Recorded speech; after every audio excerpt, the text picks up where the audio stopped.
8 декабря на кафедре иностранных языков магистранты-экологи завершили изучение дисциплины «Деловой английский язык. Презентация результатов индивидуальной творческой работы». Используя современные компьютерные технологии, грамотно работая в интернете, магистранты самостоятельно дополнили свои знания, полученные на практических занятиях, новой информацией и продемонстрировали достаточный уровень владения английским языком.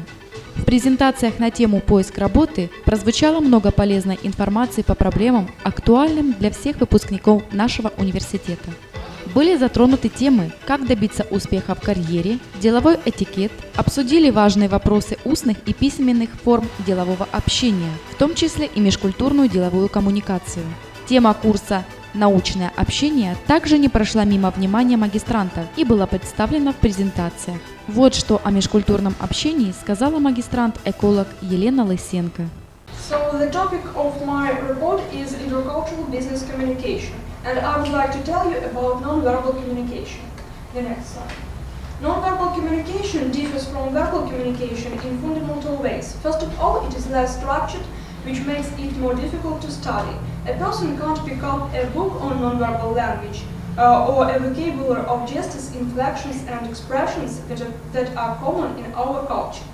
Other forms of non-verbal communication, such as the meaning of colors and certain gestures, vary from culture to culture. Non-verbal communication differs from verbal communication in terms of intent and spontaneity. We generally plan our words, but when we speak non-verbally, we do it unconsciously. We don't mean to raise our earbrow or blush, we do it naturally, and our emotions are written all over our faces. Why non-verbal communication is important? One advantage of non-verbal communication is its reliability.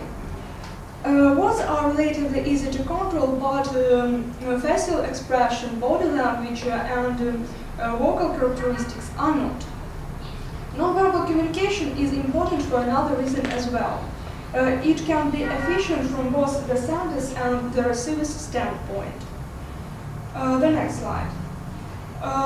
The functions of non-verbal communication are to provide information, either consciously and unconsciously, to regulate the flow of conversation, to express emotion, to qualify, complement, contradict, or expand verbal messages, to control or influence others, and to facilitate specific tasks.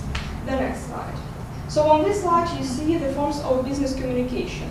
So listening, it is 45%, writing is 9%, reading is 16%, and speaking is 30%. The next. Basics of intercultural business communication. Understanding cultures.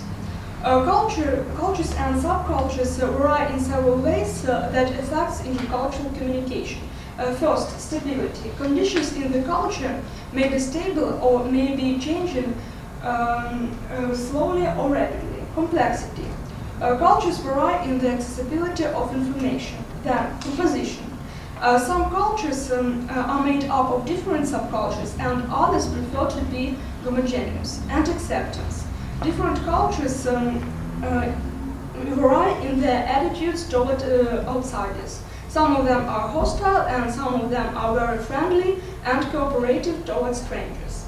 Then, if you want to develop your intercultural communication skills, you should first of all to learn as much as possible about the language, the cultural background, history, social rules, and so on, about the culture you're going to deal with. And also you should develop your general skills which will help you to adapt in any culture. Among the skills you need to learn are the following. Taking responsibility for communication, withholding judgment, showing respect, empathizing, tolerating ambiguity, looking beyond the superficial, being patient and persistent. Then, recognizing your own cultural values, being flexible, emphasizing common ground, sending clear messages, taking risks, increasing your cultural sensitivity, dealing with the individual. The next slide. Difficulties of intercultural business communication, language barriers. Language barriers will also be related to the meaning when we are dealing with people who use English as a second language. About 650 million people fall into this category.